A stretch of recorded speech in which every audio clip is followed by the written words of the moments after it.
सदियों की ठंडी बुझी राख सुगबुगा उठी, मिट्टी सोने का ताज पहन इठलाती है। दो राह समय के रथ का घर घर नाद सुनो, सिंहासन खाली करो कि जनता आती है। जनता, हां, मिट्टी की अबोध मूर्तें वही, जाड़े पाले की कसक सदा सहने वाली। जब अंग अंग में लगे सांप हो चूस रहे, तब भी न कभी मुंह खोल दर्द सहने कहने वाली। जनता, हां, लंबी बड़ी जीव की वही कसम, जनता सचमुच ही बड़ी वेदना सहती है। सो ठीक, मगर आखिर इस पर जनमत क्या है प्रश्न गूढ़, जनता इस पर क्या कहती है। मानो जनता हो फूल जिसे एहसास नहीं, जब चाहो तभी उतार चढ़ा लो दोनों में, अथवा कोई दुधमुही जिसे बहलाने के जंतर मंतर हो सीमित चार खिलौनों में। लेकिन होता भूगोल, बवंडर उठते हैं, जनता जब कोपाकुल हो भ्रिकुटी चढ़ाती है। दो राह समय के रथ का घर घर नाद सुनो, सिंहासन खाली करो कि जनता आती है। रे रोक युधिष्ठिर को न यहाँ जाने दो, उसको स्वर्ग धीर, फिरा मुझे गांडीव गदा, लौटा दो अर्जुन धीर वीर। रामधारी सिंह दिनकर। और रामधारी सिंह दिनकर की जन्मभूमि जिला बेगूसराय अपने आप में विभूतियों की धरती रही है। हम ठीक रामधारी सिंह दिनकर की तरह ही मिलवा रहे हैं राधे श्याम सिंह जी से, जो कि नेतरहाट के पूर्ववर्ती छात्र हैं, बेहतरीन कवि हैं और बिहार सरकार में शिक्षक की भूमिका में हैं। और आज हमसे वार्तालाप करेंगे रामधारी सिंह दिनकर पर, रामधारी सिंह की कविता पर। रामधारी सिंह दिनकर जी की कविता राधे श्याम सिंह जी से। भारतीय ज्ञानपीठ पुरस्कार से सम्मानित यशस्वी कवि राष्ट्रकवि रामधारी सिंह दिनकर सिमरिया ग्राम में जन्मे और आज विश्व के मानस पटल पर उनकी कविताएं ऐसे अंकित है मानो कभी विस्मृत न की जा सके। और कभी ऐसा सहृदय कवि, ऐसा राजनेता, ऐसा पुरोधा, ऐसा सामाजिक व्यक्ति जो कभी भारत के जनतंत्र के लिए नेहरू मंत्रिमंडल से टक्कर लेने को तैयार था। आज रामधारी सिंह दिनकर की उर्वशी में कभी लिखा गया था कि मर्त्य मानव की विजय का तुड़े हूं मैं, उर्वशी अपने समय का सूर्य हूं मैं। उर्वशी में ऐसी रचना करने वाले रामधारी सिंह दिनकर यशस्वी कवि, जिन्होंने ऐसी ऐसी रचनाएं दी, रश्मि रथी, हुंकार, संस्कृति के 4 अध्याय, कर्ण के चरित्र को उन्होंने जिया रश्मि रथी में। तो ऐसे पुरोधा साहित्यकार, कवि, लेखक जिन्होंने जनता के मर्म को समझा, किसानों के दुख को समझा, जनता की पीड़ा को उठाया, आज उन्हीं की वैसी कविता जनतंत्र का जन्म लेकर मैं आपके सामने प्रस्तुत हो रहा हूं। सदियों की ठंडी बुझी राख सुगबुगा उठी, मिट्टी सोने का ताज पहन इठलाती है। दो राह समय के रथ का घर घर नाद सुनो, सिंहासन खाली करो कि जनता आती है। जनता, हां, मिट्टी की अबोध मूर्तें वही, जाड़े पाले की कसक सदा सहने वाली। जब अंग अंग में लगे सांप हो चूस रहे, तब भी न कभी मुंह खोल दर्द सहने कहने वाली। जनता, हां, लंबी बड़ी जीव की वही कसम, जनता सचमुच ही बड़ी वेदना सहती है। सो ठीक, मगर आखिर इस पर जनमत क्या है प्रश्न गूढ़, जनता इस पर क्या कहती है। मानो जनता हो फूल जिसे एहसास नहीं, जब चाहो तभी उतार चढ़ा लो दोनों में, अथवा कोई दुधमुही जिसे बहलाने के जंतर मंतर हो सीमित 4 खिलौनों में। लेकिन होता भूगोल, बवंडर उठते हैं, जनता जब कोपाकुल हो भ्रिकुटी चढ़ाती है। दो राह समय के रथ का घर घर नाद सुनो, सिंहासन खाली करो कि जनता आती है। हुंकारों से महलों की नींव उखड़ जाती, सांसों के बल से ताज हवा में उड़ता है। जनता की रोके राह समय में ताव कहां, वह जिधर चाहती काल उधर ही मुड़ता है। सदियों की ठंडी बुझी राख सुगबुगा उठी, मिट्टी सोने का ताज पहन इठलाती है। दो राह समय के रथ का घर घर नाद सुनो, सिंहासन खाली करो कि जनता आती है। अब्दों शताब्दियों सहस्राब्द का अंधकार, बीता गवाक्ष अंबर के दहके जाते हैं। यह और नहीं कोई जनता के स्वप्न अजय, चीरते तिमिर का वृक्ष उमरते आते हैं। सबसे विराट जनतंत्र जगत का आ पहुंचा। भारतीय लोकतंत्र के लिए उन्होंने क्या लिखा है, किन पंक्तियों को गौर कीजिएगा। सबसे विराट जनतंत्र जगत का आ पहुंचा, 33 कोट हित सिंहासन तैयार करो। अभिषेक आज राजा का नहीं प्रजा का है। 33 कोट जनता के सिर पर मुकुट धरो। क्या बात है, वाह। आरती लिए तू किसे ढूंढता है मूर्ख, आरती लिए तू किसे ढूंढता है मूर्ख। मंदिरों में, राजप्रासादों में, तहखानों में देवता कहीं सड़कों पर गिट्टी तोड़ रहे, देवता मिलेंगे खेतों में, खलिहानों में। क्या बात है। फावरे और हलराज दंड बनने को हैं, फावरे और हलराज दंड बनने को हैं। धूसरता सोने से श्रृंगार सजाती है। दो राह समय के रथ का घर घर नाद सुनो। सिंहासन खाली करो कि जनता आती है। जनतंत्र का जन्म, ये कविता उन्होंने जब लिखी होगी तो आप समझ सकते हैं कि अंग्रेजी हुकूमत के गुलामी तले भारत उस तिमिर अंध से प्रकाश की ओर अग्रसर होने को था। और ऐसे में ऐतिहासिक और राजनीतिक अभिप्रायों को कविता में उजागर करते हुए उन्होंने नूतन भारत का शिलान्यास किया, और जिसमें जनता ही स्वयं सिंहासन पर आरूढ़ होने को तैयार है।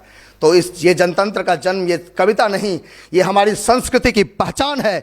ये बेगूसराय की धरती नहीं बल्कि पूरे भारत के मानस पटल पर ये अंकित है। ये पंक्तियां उस समय भी उतनी ही प्रासंगिक थी जितना वर्तमान समय में प्रासंगिक है। मैं केबीएस स्टूडियो बिहार के माध्यम से यही कहना चाहता हूँ। बहुत बहुत खूबसूरत। और जिस तरीके से दिनकर ने कहा कि क्षमा शोभती उस भुजंग को जिसके पास गरल हो, उसे क्या जो दंतहीन विषहीन विनित सरल हो। तो ये दिनकर की खास लाइनें हैं। इन पंक्तियों को भी मैं नीलेश जी का आभार व्यक्त करता हूं। और शक्ति और क्षमा में उन्होंने लिखा, 3 दिवस तक पंथ मांगते रघुपति सिंधु किनारे, बैठे पढ़ते रहे छंद अनुनय के प्यारे प्यारे। उत्तर में जब एक नाद भी उठा नहीं सागर से, उठी अधीर धधक पौड़ उसकी आग राम के सर से। क्षमा शोभती उस भुजंग को जिसके पास गरल हो, उसको क्या जो दंतहीन विषहीन विनीत सरल हो। तो ये दिनकर थे, और ये साहित्य था जो बेगूसराय से चला था। ये वट वृक्ष की वो छाया थी जो बेगूसराय से चला था। और उस वट वृक्ष की छाया में आज छोटे छोटे कवि, छोटे छोटे साहित्यकार बढ़ रहे हैं, पल रहे हैं, और उस सोंधी मिट्टी में अपनी खुशबू बिखेर रहे हैं। और ऐसे ही थे हमारे साथ राधेश्याम सिंह जी। यदा यदा ही धर्मस्य ग्लानिर्भवति भारत, अभ्युत्थानम् ही धर्मस्य तदात्मानं सृजाम्यहम्। गीता ज्ञान की वो जननी जिससे हमेशा कहा गया कि आप जिंदगी में जिस मोड़ में हो, जब भी कोई उत्तर नहीं मिल रहा हो तो आप गीता को पढ़ें, गीता को जानें और गीता से सीखें। हमारे साथ चर्चा करने के लिए राधेश्याम सिंह जी हैं, जो नोभा जीएसआर के सदस्य हैं, नेतरहाट के पूर्ववर्ती छात्र हैं और शिक्षक हैं। बिहार सरकार में अपनी शिक्षा का जो दान दे रहे हैं, उस कड़ी में हम लोग आज बात करेंगे राधेश्याम सिंह जी से कि गीता कितना ज़रूरी है, क्यों ज़रूरी है और कैसे पढ़ना चाहिए। बहुत सारे श्लोक सुनेंगे राधेश्याम सिंह जी से। यदा यदा ही धर्मस्य ग्लानिर्भवति भारत, अभ्युत्थानम् ही धर्मस्य तदात्मानं सृजाम्यहम्। गीता ज्ञान की जननी। हम लोग जानते हैं गीता को, उसकी खूबसूरती को। यथार्थ में गीता ज्ञान की गंगा है। अभी जिस संस्कृत के श्लोक की बात कर रहे थे आप, श्रीमद् भगवद गीता के अध्याय 4 श्लोक नंबर 7, यदा यदा ही धर्मस्य ग्लानिर्भवति भारत, अभ्युत्थानम् अधर्मस्य तदात्मानं सृजाम्यहम्। परित्राणाय साधूनां विनाशाय च दुष्कृतां, धर्म संस्थापनार्थाय संभवामि युगे युगे। श्रीमद् भगवद गीता के अध्याय 4 का श्लोक नंबर 7 और 8, जिसमें भगवान कहते हैं कि जब जब इस संसार में धर्म की हानि होती है, तब तब हम किन्हीं रूप में अवतार लेते हैं और यहाँ पर पुण्य की स्थापना करते हैं, सत्य की स्थापना करते हैं, धर्म की स्थापना करते हैं। इन गीता सार के माध्यम से भगवान श्री कृष्ण अर्जुन को उपदेश देते हुए सभी जीव जंतु, चराचर जगत में जितने भी जीव जंतु हैं, उनको एक संदेश दिया है। उन्होंने कहा है, श्रीमद् भगवद गीता के अध्याय 2 श्लोक नंबर 71 में कहा है, विहाय कामान यः सर्वान् पुमांस चरत निष्पृह, निर्ममो निरहंकार स शांतिम अधिगच्छति। विहाय कामान यः सर्वान् पुमांस चरत निष्पृह। निष्पृह यानी लालसा से मुक्त हो, निर्ममो ममता रहित हो, निरहंकार यानी अहंकार रहित हो। वही शांति को प्राप्त कर सकता है जो निष्पृह यानी लालसा से मुक्त हो ममता रहित हो और अहंकार रहित हो। ऐसा होकर जो संसार में विचरण करता है वही शांति को प्राप्त कर सकता है। और मनुष्य योनि तो आप समझ ही रहे हैं, जीवों में श्रेष्ठ है और मानव तन मिलना दुर्लभ है। इसलिए हमें गीता सार को अपने जीवन में अपनाना है। और अंत में एक गीता के श्लोक के साथ अपनी बात को, यादृशः सन्निवसति यादृशांश चोपसेवते यादृगच्छेष भविन्तु तादृग भवति पुरुषः।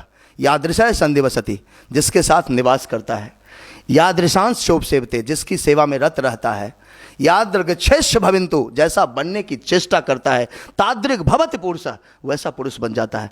तो गीता में हम लोग बचपन में सुना करते थे कि जो हुआ अच्छा हुआ, जो हो रहा है अच्छा हो रहा है, जो होगा वह भी अच्छा होगा। यही उपनिषद में, एक इस उपनिषद में कहा गया है कि उसी श्लोक का एक बहुत बड़ा सार है, ईशावास्यमिदं सर्वम यत् किंच जगत्याम जगत तेन त्यक्तेन भुंजिता मां गृधा कश्वस्वित धनम। यानी चराचर जगत में अगर कोई सर्वव्यापी है तो वही ऑलमाइटी है, वही सर्वशक्तिमान है, वही द्वैत है, वही अद्वैत है। ये उपनिषद का भी सार है, वेद का भी सार है। और श्रीमद् भगवद गीता तो हमारे हिंदुओं का पवित्र ग्रंथ, या जितने भी बौद्धिक लोग हैं, जितने भी संसार के बुद्धिजीवी लोग हैं, उनका पवित्र ग्रंथ यही है, गीता सार। वेद अपुरुषाय है, जैसा कि हम लोगों ने पढ़ा है, लेकिन उसके श्लोक को जानेंगे तो क्या क्या चीज़ें समझ में आती है रहते साहब? सबसे पहला तो संस्कृत शब्द को मैं बता दूं, ये बहुत ही प्राचीन भाषा है और ये इस भाषा को ऋषियों मुनियों महर्षियों की भाषा कही गई है। और जैसा कि आप संस्कृत शब्द को अगर जानें, उसके शाब्दिक अर्थ को जानें, तो कहीं ना कहीं हमारे संस्कार का सृजन होता है। और वेदज्ञों, मनीषियों, महर्षियों, ब्रह्मर्षियों की देव भाषा थी संस्कृत। तो संस्कृत के उच्चारण मात्र से आपके अंदर ऊर्जा का संचार होता है, ऐसा मेरा मानना है। मैंने इसकी अनुभूति की है। और जब भी कभी वैदिक मंत्रों का उच्चार करता हूँ, कभी उपनिषद और गीता के श्लोकों का पाठ करता हूँ, तो एक अजीब सी ऊर्जा का संचरण होता है। ये मेरी अपनी आत्मिक अनुभूति है। तो मैं इसलिए हमेशा कहूँगा कि बच्चे आजकल के जो ये मल्टीमीडिया और सोशल मीडिया और बहुत सारे प्लेटफॉर्म पर जो एक्टिव होते हैं, उससे अच्छा है कि कम से कम अपने शास्त्रों को पढ़ें, उसको जानने की कोशिश करें, टटोलने की कोशिश करें। उनमें सारा सार छुपा हुआ है। अच्छा, बच्चे आजकल संस्कृत को पढ़ना भी नहीं चाहते हैं, कहते हैं कठिन भाषा है। आप कैसे देखते हैं, या फिर कोई ऐसी चीज़ें हैं जो बताना? मुझे नेत्रहाट विद्यालय में संस्कृत पढ़ने में बहुत आनंद आता था। मैं ऐसे विज्ञान का विद्यार्थी रहा हूँ, और लेकिन संस्कृत, हिंदी, अंग्रेजी, यानी लिटरेचर जितने भी हैं, साहित्य की विधाओं में जितने लैंग्वेजेस हैं, उसको पढ़ने में आनंद आता था। और चूँकि नेत्रहाट का ये ऐसा बैकग्राउंड है, नेत्रहाट विद्यालय का, जिसके कारण से इस तरह का हमारे अंदर छवि डेवलप हो गया अपने आप में, और अध्यात्म के प्रति एक ऐसी रुचि आ गई कि मैं उसको, अध्यात्म को धर्म से नहीं जोड़ता। मैं एक बौद्धिक रूप से ये कहता हूँ कि आपको पुस्तकों का अगर ज्ञान है तो आप सही मार्ग पर चल सकते हैं। आपको किसी से पूछने की ज़रूरत नहीं है। आप उसका अनुसरण करें, आप अच्छे अच्छे साहित्य को पढ़ें, आपके जीवन की विधा नूतन आयाम को प्राप्त कर लेगी। ऐसा व्यावहारिक पक्ष है हमारा, यही सोचने का तरीका है। और मैं आज की युवा पीढ़ी से यही अपील भी करना चाहता हूँ कि कम से कम बच्चों, उच्च कोटि के उत्कृष्ट समृद्ध साहित्य को पढ़ो। आज जीवन की चकाचौंध में, अपने जीवन की रेस में इतने कंसिस्टेंट मत बन जाओ, इतने फास्ट मत बन जाओ कि वो स्लोगन भी कभी भूल जाओ, slow and steady wins the race. लोग कहते हैं कि फास्ट एंड कंसिस्टेंस। अगर राजधानी एक्सप्रेस है तो चलो दुरंतो है, अगर दुरंतो है तो फिर वंदे भारत तेजस। तो इस तरह की रेस में आप मत बन जाओ, ट्रेन को दौड़ने दो। आप अपनी पटरी को ऐसे ले जाओ, जो कभी कछुआ खरगोश में कछुआ ही जीत गया था और खरगोश हार गया था। अच्छा, गीता, जब भी लोग कहते हैं कि ज़िंदगी में असहाय हो जाएं तो गीता पढ़ें, कितना सही है? बिल्कुल। इसके लिए तो मैं अब श्लोक से ही शुरू करना चाहूँगा। कर्मण्येवाधिकारस्ते माँ फलेषु कदाचन माँ कर्मफल हेतु भूर्मा ते संगोस्तु कर्मणि। कर्मण्येवाधिकारस्ते, उसमें भगवान श्री कृष्ण ने अर्जुन को संदेश दिया है कुरुक्षेत्र के मैदान में, जब वो अपने स्वजनों, अपने परिजनों पर हथियार उठाने से, शस्त्र उठाने से अपने आप को असहज महसूस कर रहे थे। वैसे दौर में, वैसे विषम परिस्थिति में कृष्ण ने समझाया, भगवान श्री कृष्ण ने उपदेश दिया कि अर्जुन, तुम जिसे मारने की सोच रहे हो उसे तुम्हें पहले ही मार रखा है। तुम जिस भौतिक शरीर को मारोगे तुम मेरे निमित्त मात्र हो, माध्यम मात्र हो। तुम कर्म करो, कर्म फल की चिंता मुझ पर छोड़ दो। ये आत्मिक तत्व और आत्मा है, जीवात्मा है, वो सब एक दिन परमात्मा तत्व में विलीन हो जाएगा। तो इस भौतिक काया पर इतना अहंकार या भौतिक काया पर इतना स्नेह दोनों ही लाजमी नहीं है आज के दिन। और वर्तमान समय में ये प्रासंगिक है कि हम कर्म करते तो हैं, उसके पहले ही परिणाम की चिंता कर लेते हैं। अगर कर्म करें और परिणाम की चिंता न करें तो निस्संदेह कर्म फल को देने वाला हमें देख रहा होता है।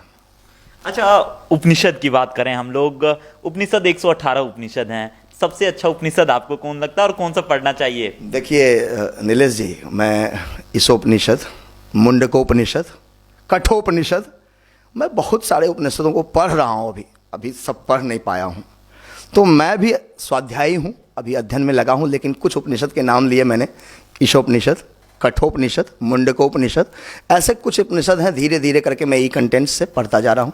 कुछ मैनुअल बुक्स भी मंगा के उसको फिर अध्ययन करता हूँ, फिर सोचता हूँ कि मैं जीवन इसके साथ चल सकता हूँ या नहीं चल सकता हूँ। वर्तमान समय में बहुत मुश्किल होता है शास्त्र सम्मत विचार रखना और शास्त्र सम्मत चलना। बहुत सारी विरोधाभासी तत्वें समाज में विद्यमान हैं जो आपको नहीं चलने देंगी। बावजूद इसके आपको धैर्य धारण करके रखना है। कई ऐसे जगह मिलेंगे जहाँ पे आपके मनुष्य के जो 6 दुर्गुण हैं, क्रोध, काम, क्रोध, लोभ, मोह, मद, मात्सर्य, आपको घेर लेंगे। क्रोध और अहंकार का जन्म हो जाएगा। तो उस पे विजय प्राप्त करने की कला शास्त्र सिखाती है, ये गीता सार है। अच्छा, हम लोग एक चीज़ और जानते हैं कि सत्यमेव जयते जैसा शब्द जब उपनिषद से लिया जाता है तो दूसरे धर्मावलंबी इसको गलत रूप से देखते हैं, लेकिन उपनिषद में कोई ऐसी बातें हैं कि सबको पढ़ने के लिए लिखा गया हो? बिल्कुल, वहाँ तो लिखा हुआ है, श्रीमद् भगवद गीता का सार ही है, धारयति इति धर्म, जो धारण किया जाता है वही धर्म है। एकदम सपाट परिभाषा है, धारयति इति धर्म। धर्म की परिभाषा एकदम बिल्कुल सटीक है कि जो धारण किया जाए वही धर्म है। यानी आप जो स्वीकार कर लेते हैं, आप जो अंगीकार कर लेते हैं, चाहे वो शरीर धारण, प्राण धारण, सबका एक धर्म है। अगर आपने शरीर धारण कर लिया तो मनुष्य का कर्म करना पड़ेगा। आपने कुत्ते में जन्म ले लिया तो कुत्ते का जो कर्म है वो करना पड़ेगा। तो कहीं ना कहीं ये बिल्कुल धर्म से परे है। और विभिन्न धर्मों के लोग साहित्य को पढ़ सकते हैं, उसमें रुचि ले सकते हैं। मैं हिंदू होने के बावजूद भी कहता हूँ कुरान शरीफ को पढ़ सकता हूँ, क्योंकि उसका सार भी यही कहता है। मोहम्मद साहब भी कभी ऐसा ही किए कि मोहम्मद साहब को लोग मानने वाले उसके धर्म के अनुयायी जरूर हो सकते हैं, लेकिन ऐसा नहीं है कि हमारा श्रेष्ठ है और उनका बदतर है। ऐसा कहना बिल्कुल उचित नहीं होगा। मैं कहता हूँ जो लोग भी बौद्धिक हैं और जो समाज के अंदर एक सकारात्मक संदेश देना चाहते हैं, वो हमेशा हर धर्म का सम्मान करें और हर धार्मिक पुस्तकों, आध्यात्मिक पुस्तकों का अध्ययन करें, जिससे उनको ज्ञान संवर्धन ही होगा और उसके अलावा कुछ नहीं होगा। सभी का सार यही है, एक ही है। अच्छा, उपनिषद जब हम लोग पढ़ते हैं तो उपनिषद कौन से उपनिषद से शुरुआत करना चाहिए और आपने किससे किया है? मैं तो ईशोपनिषद से शुरुआत किया था। कोई खास बात नहीं? खास बात थी इसलिए कि उसमें सबसे पहला ही श्लोक है जिसमें कहा गया है ईशावास्यमिदं सर्वम यत्किंच जगत्याम जगत। उसमें कहा गया है सीधा कि चराचर जगत में जो भी विद्यमान है, चाहे सजीव, निर्जीव, मूर्त, अमूर्त, जितने भी विद्यमान हैं, कण कण में कोई सर्वशक्तिमान विद्यमान है। और आप अगर ऐसा मानते हैं, ये अखंड और अटूट विश्वास आपके अंदर है, तो वो आपके साथ साथ चलता है। जब विश्वास खंडित होता है तभी आपके साथ विषमताएं आती है, तभी आपके साथ दुर्बलताएं आती है, तभी आपके साथ परेशानियां आती है। और जैसे ही वो अखंड अटूट विश्वास साथ साथ चलता है तो वो कहीं ना कहीं सर्वशक्तिमान आपके साथ है, विराजमान है हमेशा, आपको आशीर्वचन देने के लिए, आपको आशीर्वाद देने के लिए, आपको मुश्किल समय में थामने के लिए, हर कदम पर आपके साथ है। ये उसका सार है। अच्छा, एक चीज़ और, राधे श्याम जी, आपने गीता को बहुत ही करीब से पढ़ा है। लोग कहते हैं कि युद्ध के समय गीता बहुत काम का चीज़ है। युद्ध में इसलिए कहा गया है कि पांडवों के जो अग्रज भाई थे, वैसे तो कर्ण थे, लेकिन पांडवों में अग्रज थे युधिष्ठिर। तो उनका युधिष्ठिर का मूल ही यही है कि जो युद्ध में स्थित प्रज्ञ रहे, यानी जो घबराए नहीं, कैसी भी कठिन और विषम परिस्थितियां आ जाए वो निर्णय बहुत सोच समझकर और सावधानी पूर्वक, और क्या है वो धर्म और न्याय संगत लेते थे।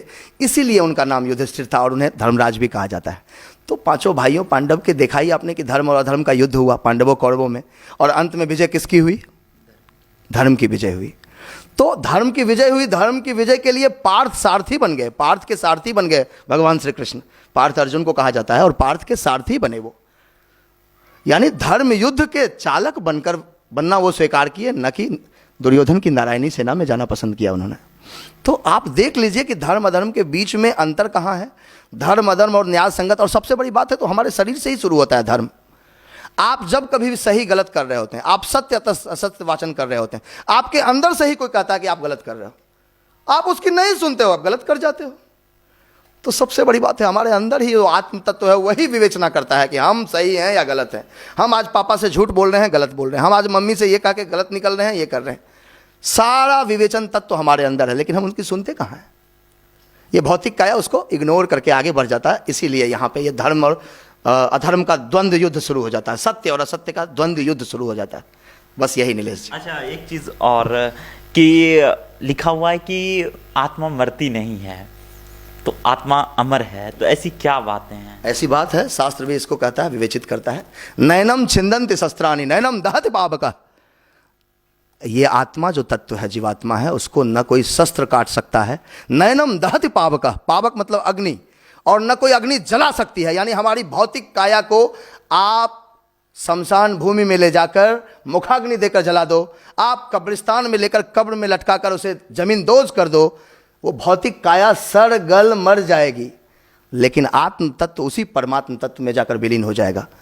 तो ये तो कहा ही गया है, नैनम छिंदन्ति शस्त्राणि नैनम दहति पावकः। तो ये खास बातें थी, राधे श्याम जी से बात करी। और गीता एक ऐसा विषय जिसको सबको जानना चाहिए, सबको पढ़ना चाहिए, और इसके बारे में लोगों को प्रचार करना चाहिए, प्रसार करना चाहिए, और सबों को बताना चाहिए, अपनी पीढ़ी को, अपनी आने वाले जो आपके लोग होंगे, आपकी पीढ़ियां होंगी, उसको इसके बारे में ज़रूर जानकारी दें। बहुत बहुत धन्यवाद सर, स्टूडियो आने के लिए बहुत बहुत आभार। आभार बहुत आपका, केवी स्टूडियो का, डॉक्टर रोशन कुमार, और यहाँ तमाम हमारे जितने भी एंकर्स हैं वो बहुत ही युवा पीढ़ी के ऊर्जावान साथी हैं। मैं उन सभी साथियों का तहे दिल से शुक्रिया अदा करता हूं, और Netarhat old boys association global social responsibility NOBA GSR team की तरफ से एक सम्मान भी करता हूं, और मैं उनका बहुत अदब करता हूं कि उन्होंने मेरे संगनी संकल्प को भी आगे ले जाने में, बहुत समाज में नूतन संदेश देने में हमारी भरसक मदद की। बहुत बहुत धन्यवाद। Thank you sir, thank you.